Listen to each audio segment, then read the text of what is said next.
Good day, everyone. It's Alan Schimmel, DevOps.com, and welcome to another DevOps.com webinar. I think you're going to really enjoy what we've lined up today. Our friends at TaskTop are sponsoring and are bringing us a real kind of peek into real life customer insights, 11 IT tool integration patterns to speedy delivery. Here at DevOps.com, we literally do hundreds of webinars all around DevOps, obviously. And what we have found from feedback from our audience is that people want to understand and recognize patterns. They want to see patterns that resemble their own situations and how others are dealing with it. So this type of webinar where we're going to look at patterns and tool integration patterns, you may see many, your own organization here, or maybe you get some ideas on what to do in your organization. But we think it's going to be a really special webinar. So thanks for joining. Before I turn it over to our TaskTop friends, I want to quickly go over some ground rules. We have time for questions. We've set aside time for questions at the end of today's webinar.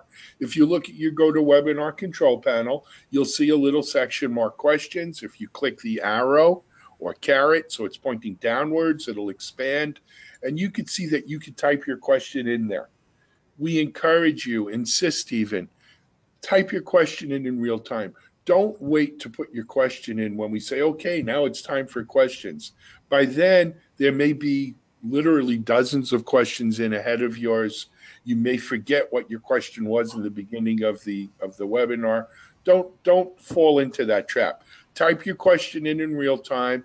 It's queued, it's there, we can line it up, and we'll do our best to get it answered by our panel. If we have so many questions we can't get to them all, the other nice thing about putting them in here is we do have a record of them. We could try maybe off panel, off webinar to get you an answer to make sure you get the information you need. So please, type your questions in real time, don't wait till the end. If you have a technical issue, maybe the slides are not progressing, our audio is bad, it's choppy, something's going on, we do have folks standing by to help you. If you use the chat section at the bottom of our webinar panel, control panel, you could just type in there what the issue is, and someone will reach out to you and try to help. Usually we can kind of fix whatever you need, whatever the problem is. Let me also say that this webinar is being recorded.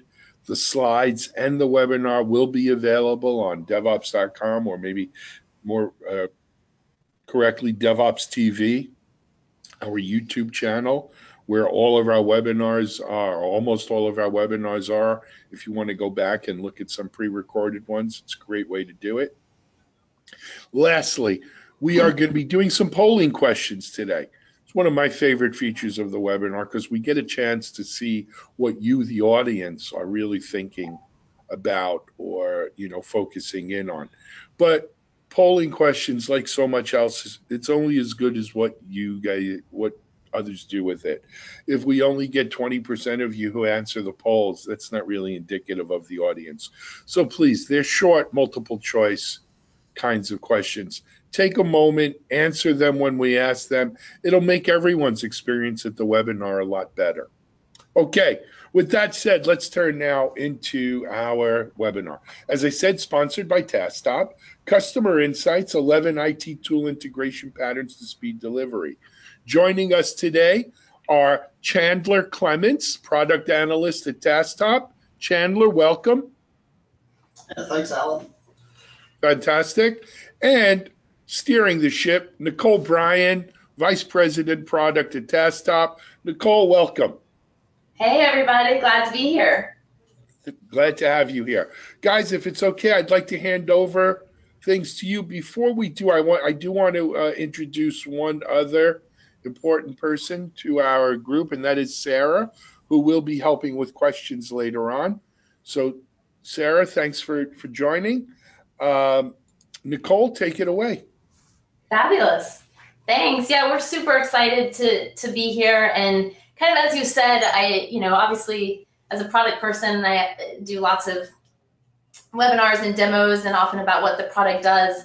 But this is super exciting because this is about research that we've done in the last years, and about really connecting and helping articulate what customers are doing today in the world of integration around software delivery and value streams. So super excited to be talking about this today.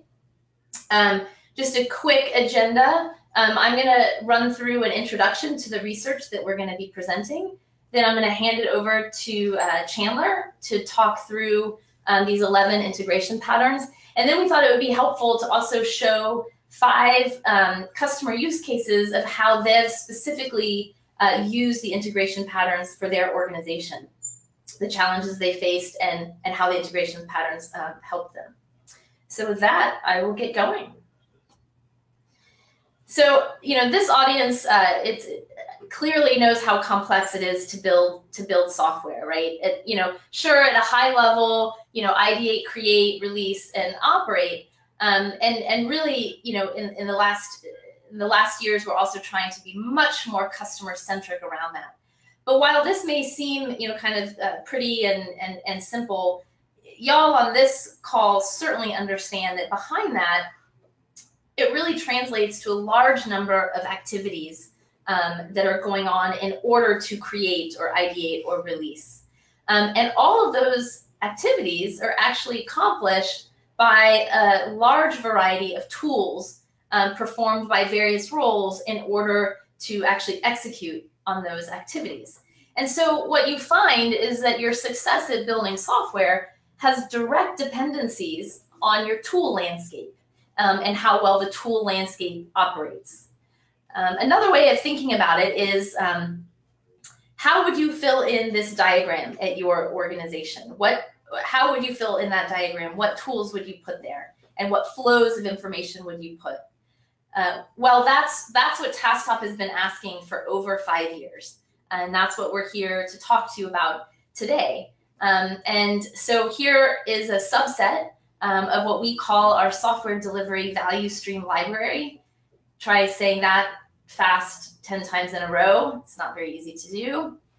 But it's been a very interesting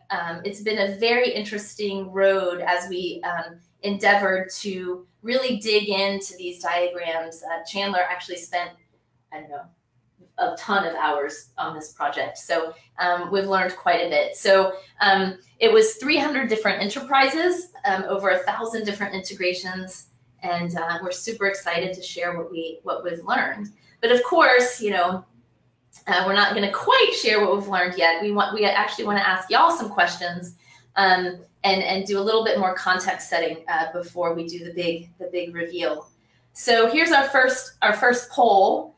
And take a look at the right, and would love to get a sense, in your organization, how many different tools do you have in each of those clusters? And I'll give everybody a little bit of time to answer, but how many tools in ideate, create, release, and operate do you have? Yep. And guys, as I mentioned, this really helps. It helps everyone. It helps the presenters as well as the rest of attendees. If we get a flavor for, you guys are in the real world. What are you doing? So let's close this one off in 5. Come on, give us a couple more votes here. 5, 4, 3, 2, 1. Okay, survey says, whoop, here we are. Survey says, yeah, and so this is exactly what I would have expected, in the sense that, the reality is there are just a lot of tools required in order to successfully build software. And we've actually seen it grow over the years, not shrink. Yeah, so 52% have at least between 2 and 4 tools. Almost no one has less than 2. Wow, 13% have greater than 8. So following on to that, if we could put up the second poll, whether or not y'all think that number will be going up, down, or remain the same in the coming 2 to 3 years. Okay, same rules apply, guys. If you can vote quickly, we'll move along. We have a lot to cover. So again, I'm going to ask if you can get all your votes in here. We'll close it off in 5, 4, 3, 2, 1.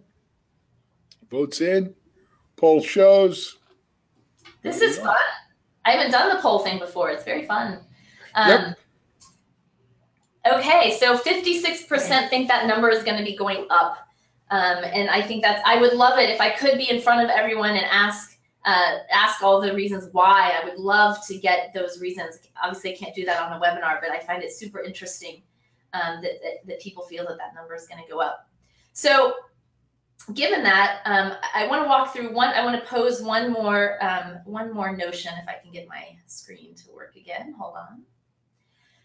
So I want to pose one more thought, and that is that lots of attention in the DevOps space is kind of focused on the code commit to release, in the CI/CD space. And in the CI/CD space, you actually can almost remove the human element and automate a tremendous amount.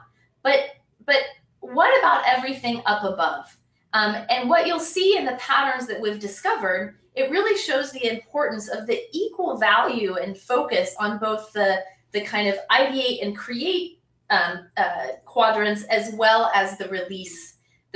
And so the kind of spoiler alert to what Chandler is going to walk you through is that true end-to-end matters, and it's about much more than that only the CI/CD and release delivery pipeline. Of course, that part is super important as well. But I think you'll see in these coming integration patterns the value and importance of the ideate and create and operate pieces as well.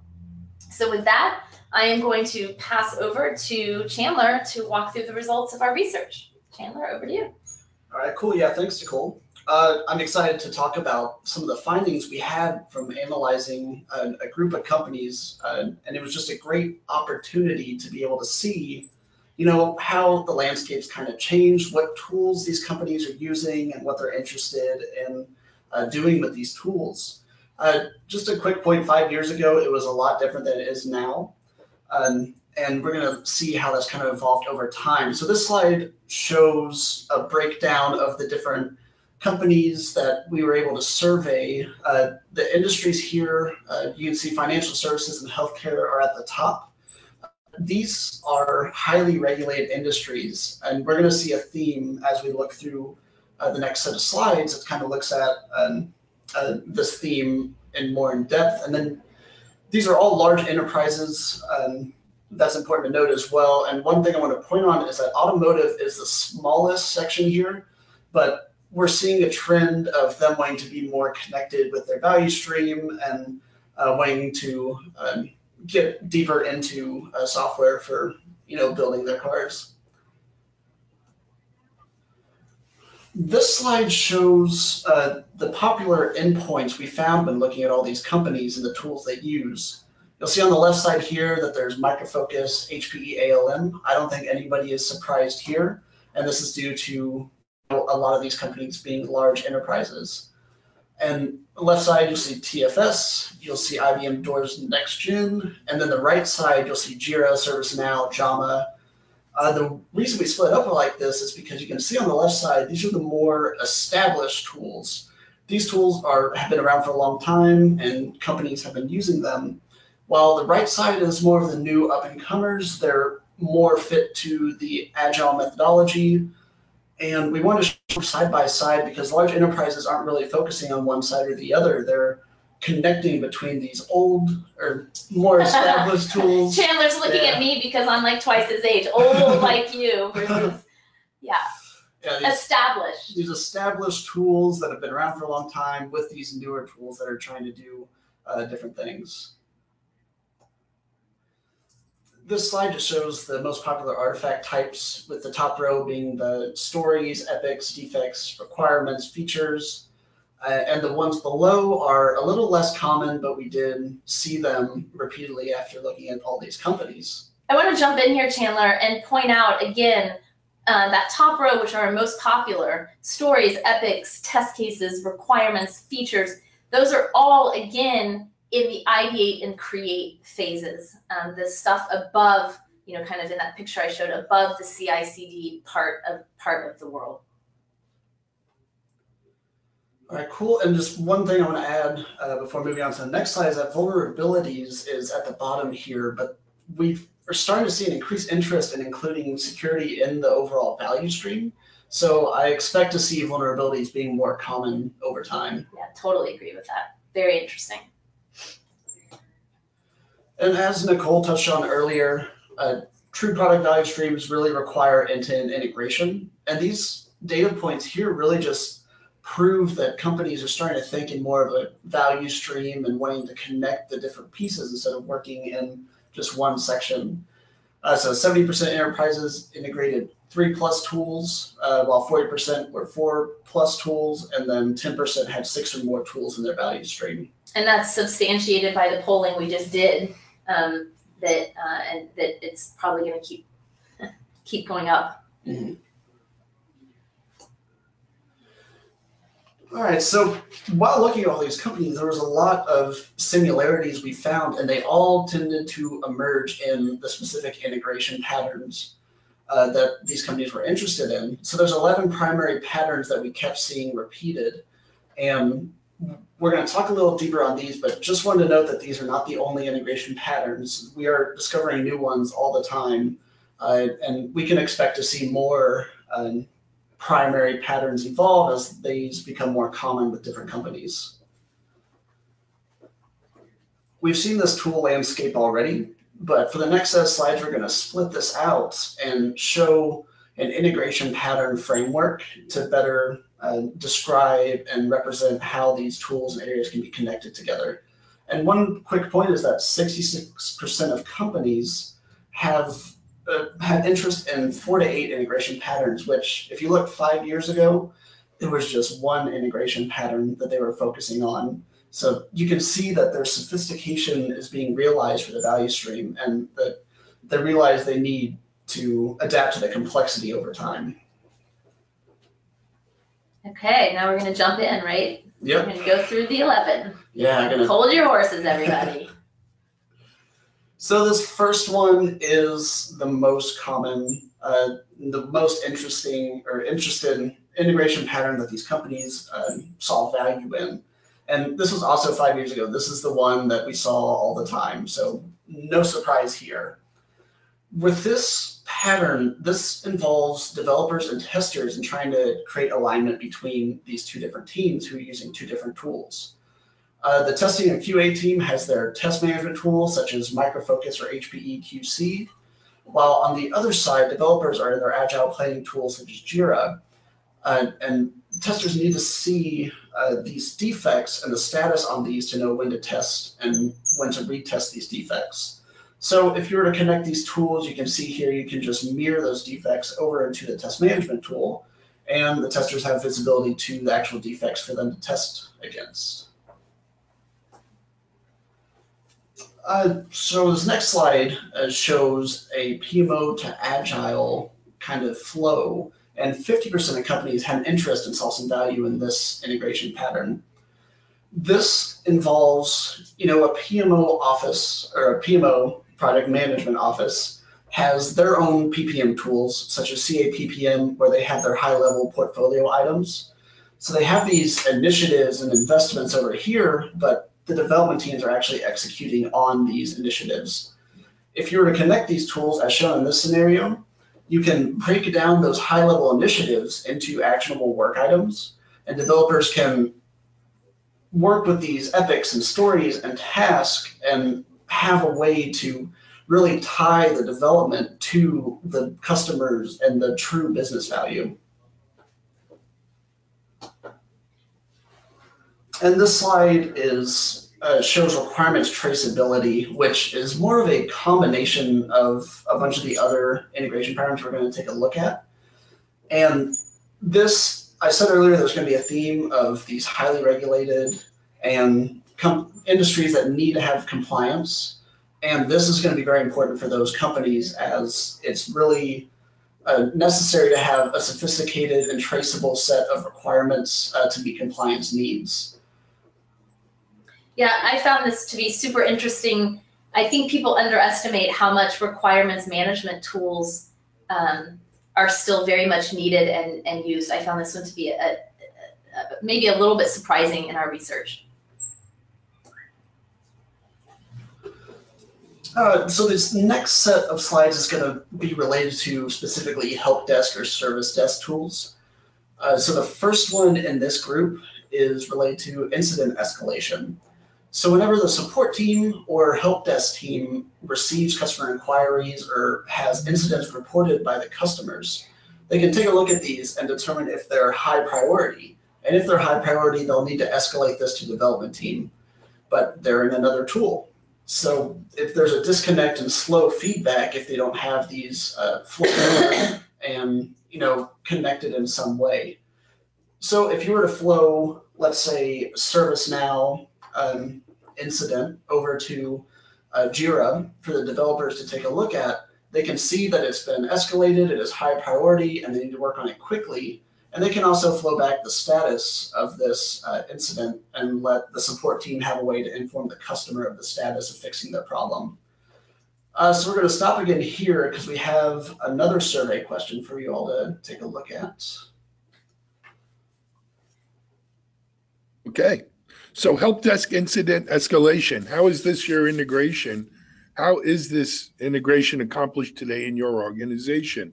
Please select one of the following. A couple comments from the audience said we weren't giving you enough time to vote, and I apologize. So we'll go slow. It's hard for me to go slow, but we'll go slow. But please, guys, take your time here, but do vote. And you can see the options are not needed. It's needed but manual. It's needed on a point-to-point integration basis, or it's an external integration software. And really, I appreciate everyone voting. Maybe going slow is the way. Slower is better. There's a lesson there to be learned. All right, let's close voting off, though, in 5, 4, 3, 2, 1. All right, survey shows. What do you think, guys? Oh, interesting. Yeah. So I guess, honestly, I would have been surprised if anyone, if more than 5% of people said it was not needed. I think it's equally interesting that still 40% of y'all are having to deal with this on a manual basis. And we'll talk about a use case later on, but that's just, that is really unfortunate in terms of the productivity wasted on that. I am glad to see that a good chunk of y'all have some way of integrating either point to point or with external integration software. So yeah, super interesting. Get back to my slides. Hold on.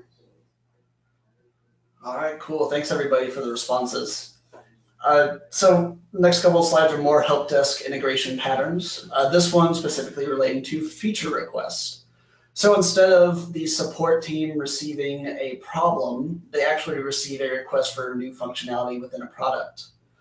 And this is also something that will need to be worked on by the development team, but they use their own Agile planning tool to be able to accomplish and implement this work.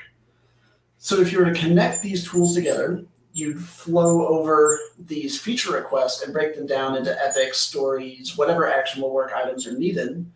And the development team can work on these and implement these features while, again, reporting status back to the support team to let the customer know the status of getting this feature implemented. And the final help desk pattern is related to known defects. This is when a development team has, a known set of problems. They can't always have every defect fixed for each version of the release of the product releases. So they have an idea of what problems already exist, but their tool's disconnected from the support team who is actually interacting with the customers and is finding out about problems, but don't know if these have been addressed or not. So if you flow over these defects into a service desk tool, you'll have a full library that the support team can reference and be able to see this, if any of these have been tracked already, if they're being worked on currently, and have a quicker feedback loop to tell a customer, hey, we've already seen this, and this is being worked on currently and should be fixed soon. And the next grouping of slides is going to be more related to requirements and requirements management. This first one, as I said earlier, PMO will have their own tool where they track these high-level portfolio items. But these can also relate to requirements to a development team. So this is simply flowing those high-level initiatives and breaking them down into requirements for the business analyst or product managers to be able to identify what needs to be accomplished to meet these high-level initiatives. This next one is requirements connecting with the developers to have some visibility and traceability between these requirements and the actual work items to implement the requirements. So over in the requirements management tool, such as JAMA or IBM Doors Next Gen, you'll have these set of requirements that need to be visible to the development team. And in this scenario, you can flow over the requirements and break them down into work items such as epics, stories, tasks, and the development team can take a look and implement these to make sure they're meeting all the requirements needs. And again, we're going to stop here for another survey question. Okay. I'm going to read this one, save the coughing. Requirements management, agile planning. How is this integration accomplished today in your organization? And again, select one of the following. Not needed, needed manual, needed point-to-point integration, external integration software. So again, not rushing anyone. We'll give you a chance to read the questions here and think about it. Very intrigued. I'm very intrigued with what comes back on this one, actually. All right. Well, we're going to close voting off here in 5, 4, 3, 2, 1. Survey says, what do you think, guys and ladies? Wow. This one is surprising to me. I guess I thought there would be more of the not needed because there's certainly this perception that requirements management is less of a thing and less needed now with Agile and DevOps. So the rest of it doesn't surprise me. Again, it looks like a good chunk of people have some solution, at least point to point. But again, it does seem, and God help the people that are doing this manually, because that's unbelievably challenging. Again, if I were with y'all, I would be asking, how in the world do you do this manually? Yeah, very interesting. Thanks for that. Get my slides back. All right, one more requirements related pattern. In this scenario, this is aligning requirements with test management tools so that the testers and QA team can have a good plan that's able to meet all the requirements and test against those and make sure a feature is 100% complete before signing off. That's a pretty common one as well. That's very, very needed in the industry. Mm-hmm. The next set of slides are a little different from the other integration patterns, with this first one being a way to connect between boundaries that are separate companies. So like in the automotive industry, or when a company needs to outsource to have code completed for a product, there'll be a supplier on one side and manufacturer on another. The supplier can receive work from the manufacturer when connecting the tools and then be able to report back on what they've completed to the manufacturer. So this one we wanted to do our, I think, is this our last poll? Yep. I think this is our last poll. We were just interested to see how many organizations, we see this quite a bit in automotive, but I'm interested to see if it's a larger set of need.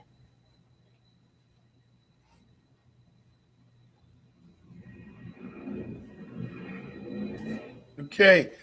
So supply chain integration, how is this integration accomplished today in your organization?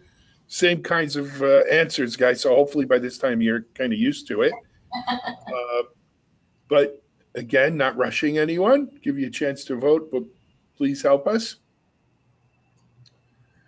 And little bit slower on the uptake here. I guess people are kind of thinking about it. And supply chain integration. Supply chain integration is always complicated. It is. It Yes. is. Oh man, that brings me back. Anyway, we'll close voting here off in another 5, 4, 3, 2, 1. Okay, survey shows. Wow, got a lot of not needed here. Is this more in line with what you thought? Yeah, it is. Although honestly, you know, what is that? That's almost 45, 46% that need it and are doing it manually or with point-to-point software, and only 10%. I suspect if I were able to ask people the part of the reason why it's manual or point-to-point is because of the large amount of security requirements and needs when you're sharing information externally. But of course, I can't ask that part of the question. So anyway, great. Okay, back to our slides. Maybe. All right, so let's finish up on these patterns. This last one here isn't about actually connecting tools together. It's taking all the data you have in the individual tools and flowing all that into the database to have one true source to have all your value stream related data. All right, so yeah, that's all of the 11 primary integration patterns that we've seen. You saw the similarities in the patterns, but we're going to look at some of the success stories to see some of the differences that different companies can have. So Nicole, I'll pass it back to you. Awesome. Thank you, Chandler. Hopefully, people should take a screenshot of this, or I guess we're going to send out this anyway, because I think this is super helpful to have this kind of this one slide of all the integration patterns. So yeah, so now I'm going to go through 5 use cases, customer success stories. Again, just to set the stage, all of the companies involved are large organizations, enterprise organizations, as Chandler already talked about before, often with significant regulatory and compliance requirements as well. What's interesting is that throughout, we find that there's basically 4 primary drivers and challenges that organizations face that make them come and have this recognition. Wait a second, I've got to have an automated end-to-end value stream. They are poor visibility, and that involves, obviously, if you don't have automated flow end-to-end, it makes it very difficult to see what's happening and then be able to improve it. The traceability requirements, which of course also came out in the patterns, that ability to trace is extremely important for safety critical software, of which there's just a tremendous amount in the world. The third one is kind of, I don't know, the unsung, I guess you wouldn't call it a hero because it's not good to not be productive. But, and y'all's answers to the survey questions were completely supportive of this. Degraded productivity because all of that manual work, what was it? 20, 30% or 40% of people were doing some of these patterns manually. That's a lot of loss of productivity. And then last, disruptions, natural disruptions due to acquisitions, mergers, and reorganizations, and the need to be able to you just can't, you acquire a company, you can't say, and now please throw away all of your tools instantly. You want to integrate them into your value stream at your organization. So the first company I'm going to talk about is an automotive technology company. They, as we've now alluded to quite a number of times, have significant traceability needs for compliance, highly regulated industry. They found that there's a significant disconnect between the BAs and developers. And what's interesting is that they desperately wanted to be modern and do agile development practices, but they were literally burdened, and I think that word is the perfect word, burdened by the reality of requirements, traceability, and compliance. So they came to us, and they are flowing information from doors, requirements from doors to Jira, and they're also using Serena Business Manager to a certain extent to help manage change requests for releases. So they're using a combination of three different patterns. They found in terms of benefits that they had enhanced team collaboration between business analysts and developers. And interestingly, because they have this automated traceability, they're able to achieve a higher level of certification as an organization. Next up, a Fortune 100 financial services company. They were undergoing a very large IT transformation, but were saddled with poor visibility because their reality is they had multiple best-of-breed tools within teams with a lot of manual duplicate entry across systems. And so they are using, let's see, 6 different integration patterns flowing requirements and defects between HP, RTC, and Doors Next Gen.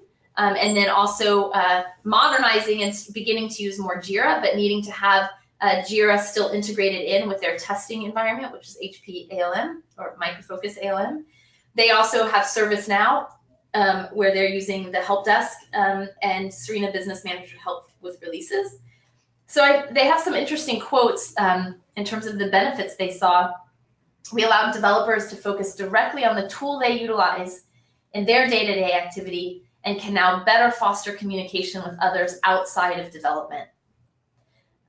This one is super interesting to me. They've increased their test coverage because they increase transparency and awareness of post-production issues because they're automatically flowing trouble tickets and problems back into the development cycle. They've also benefited from being able to visualize requirements traceability and have better tracking of defects logged against their requirements. Next up is a large retail company. Another common theme, oftentimes the driving initiative is some type of large Agile DevOps or IT transformation. This organization was doing an Agile transformation. They were distributed across multiple geographies with different tool stacks, and they did not want to consolidate them. Again, this is to acquisitions and allowing people to work the way they want to work. They had a large number of custom point-to-point in-house integrations, which required tremendous maintenance, and they were also looking for more consistency, but while maintaining autonomy of their 40-plus IT departments. And as you can see here, again, they've got different tool stacks. So they're letting some teams use version 1, other teams are using Jira. They're all tied in to CA Clarity, and then a more consolidated approach to testing with HP. And again, bringing in the trouble tickets, as well as then the blue lines, you can see they're feeding all of the information out using consolidated reporting to get consistency of reporting. They've eliminated over 100 hours of manual work per month. They have much more confidence in their data integrity and accuracy. And interestingly, we didn't chat about this much in this webinar, but they feel that having this end-to-end integration approach for their value stream allows them to kind of future-proof their integration infrastructure because they wanted teams to be able to try a different tool, see if it works, but not have a tremendous investment to keep it integrated with the rest of their value stream. And I just want to add in here, if you see on the right side, we have a list of integration patterns, and we've bolded a few of those. Those are actually ones that they had evolved with over time because they started with the initial set and evolved over time. So that kind of puts that point of future-proofing integration structure. Yeah, to your point, we have very few customers, in fact, none, I would argue none, that start with 7 integration patterns. They start with 1 or 2, and then they grow into it. It's a great point. Next up, a pharmaceutical company. And as y'all can imagine, they have tremendous compliance requirements from the FDA. And so they needed to really focus on traceability requirements. And they talk a lot about the fact that they simply cannot find a single tool to use across different domain areas. And they also have a significant aspect of their growth is driven by acquisitions, and they have to be able to accommodate having a consistent end-to-end value stream, but allow for different tools to be part of that as acquisitions occur. So here's what their integration landscape looks like, and you can see over on the right where they kind of they have multiple TFSs because they've acquired some of them, and they're trying to consistently use Rally in-house, but they still have parts of the organization using using Jira, and of course, HP ALM as well. The quote down on the left, our business units are unable to use a single tool across the different domains.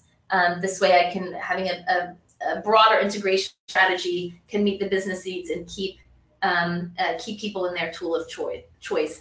And then again, as I've mentioned, the ability to onboard acquisitions, which is a little bit related to future-proofing your integration infrastructure is important as well. Next up is an insurance company, and they also were undergoing an IT transformation, and they felt that they had a lack of visibility into cycle times and productivity. This organization is very advanced in their value stream thinking, and really focus a lot of energy on being able to have automated true end-to-end flow so that they can measure cycle times and productivity and improve it. And then they, like pretty much everyone, also have degraded productivity because of silos between different functional areas. So their integration landscape, they, again, as Chandler pointed out, they did not start with all of these integrations. I believe they started just with RTC and ALM, but I could be wrong. But you can see they have brought in requirements management with Doors Next Gen. They're using HP ALM. Their requests originate in CA Clarity. And then again, the blue lines indicate that they're feeding all this information out to a consolidated database so that they can have consistent reporting. Interesting, the results that they saw in their organization was because they had a connected value stream, they saw a 22% improvement in their net promoter score. So fundamentally, people are happier when they're not bogged down by inefficient practices or forced to use tools that they don't want to use. I'll read the quote, the automation via task top reduces manual interactions, status meetings, and the email deluge that were slowing us down. It also helped create trust in our data and confidence in our delivery. And again, they're using the consolidated database to then be able to measure lead times and search for bottlenecks and areas for improvement. So that's the five use cases. I just want to summarize that, and I think there's clearly some themes throughout this presentation. The primary benefits of a connected value stream are really around creating a traceable record, but in an automated fashion, maximizing productivity, eliminating disruption, and that all of those things really end up providing the ability to have more agility and ability to experiment and have tight feedback loops throughout the organization. So the three takeaways, think value stream, true end-to-end. Don't forget, it's a four quadrant circle, which doesn't make sense. Circles don't have quadrants, but y'all know what I mean. Think true end-to-end, not just the CI/CD delivery pipeline. And these value streams require end-to-end integration across tools. But rather than that being overwhelming and a little bit scary, hopefully this research we've done helps you to see that there are common patterns that can help you to get to your end goals faster. So with that, I will open it up for questions, and I will actually turn it over to Sarah. Great, thank you, Nicole and Chandler. As Alan said earlier, you can enter your questions in the questions panel. So if you just make that caret point downward, you'll see the space where you can type in your questions. Some of you already have, thankfully. And so I'll give you a little bit of time to do that as well. I just wanted to show you one more thing as well. So we showed a lot of different diagrams over the course of the webinar. If you were sitting there thinking, well, what would mine look like? You can find out. So if you go to that website right there, and we'll send you the link to this afterwards as well, you can have a chat with one of our engineers here and kind of discuss what your value stream looks like, and we can help you create one of these diagrams as well. So if you wanted to do that, just go ahead and request that. So let me pull up some of these questions. We had one where, Nicole, I know that we don't really play favorites, we did have someone ask for the favored or best tool in the ideate phase. Do you maybe want to talk about the most popular ones that we've seen? Yes, I certainly, I think one thing about favorite is obviously to each his own, and I think in different industries and with different needs, you will see different usefulness in different tools. But in the ideate phase, we see a lot of JAMA, a lot of Doors Next Gen. We sometimes see, actually interestingly, and this did not come up in the list of most popular endpoints because it's really developing as we speak, the notion of true product management tools. And so we do see interest and people using more actual product management tools. Target process is one that we see. Can you think of others? Those would be my go-tos. Good question. Right, and there's actually, on that same note, there was a question from someone saying there are a lot of tools in my toolchain that I don't see here. They weren't on any of the slides. And yes. So I will actually put a link in the chat to the page where you can find all of our integrations. And just to super relevant point, like this was just our findings of like the top and the most common, but absolutely there are tons of tools that we did not discuss here. And we have 57 different connectors for a reason. Right, so, exactly. So yeah, I'm sure there were a lot of tools, and we find new ones all the time as well. Right. Like, all the time. Great. So we had a couple of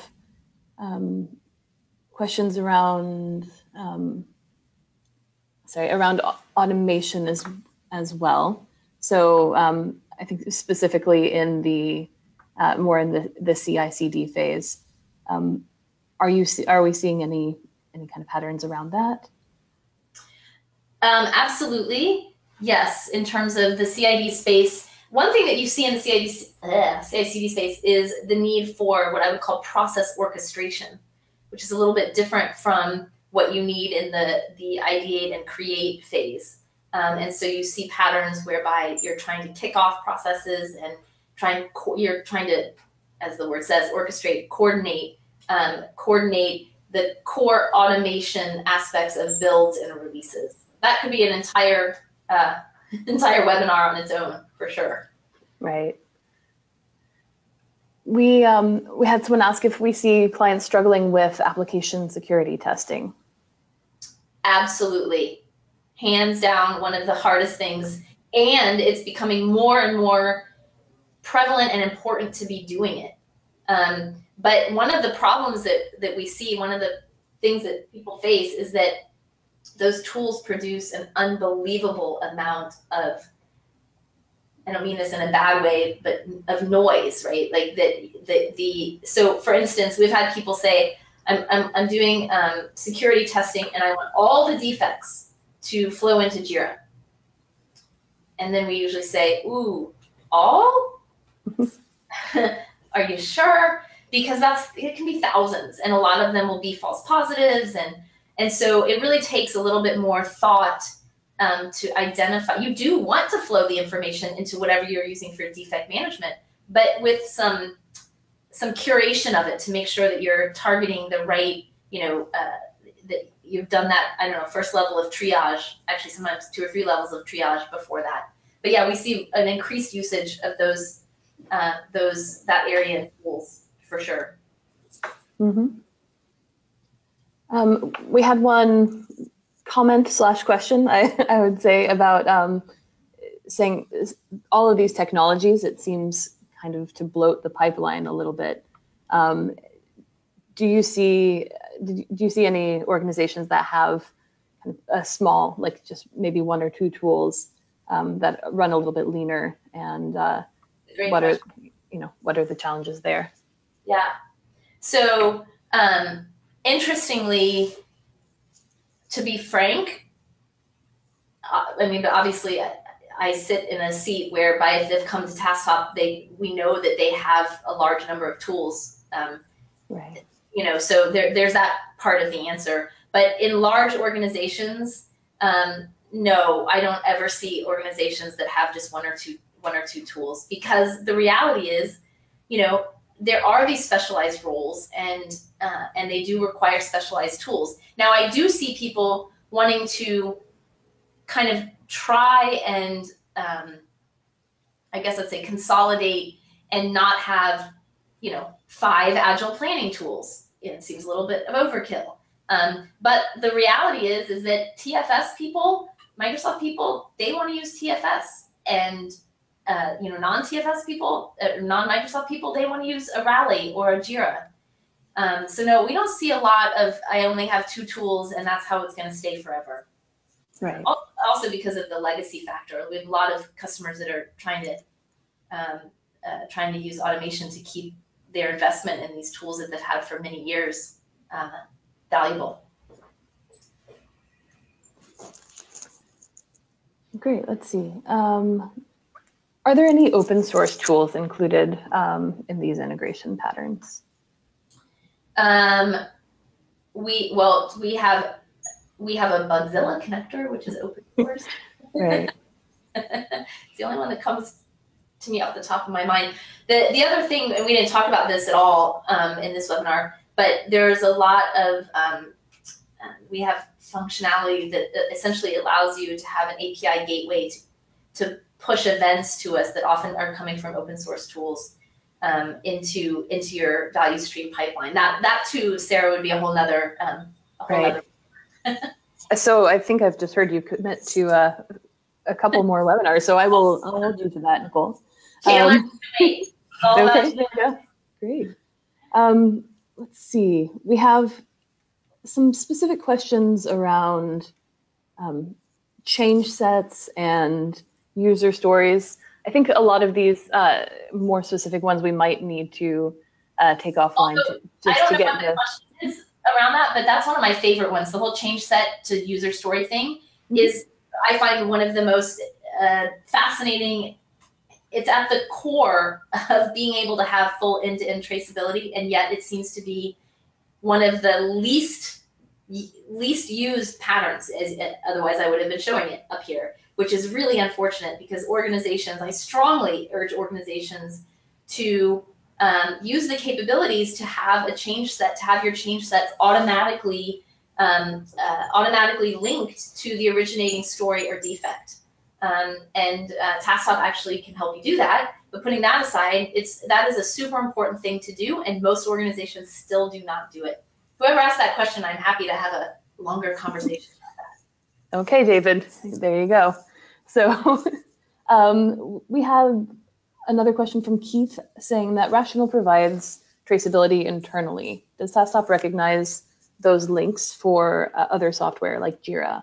Or how do we handle that traceability in general? Yeah, y'all are an inquisitive bunch today.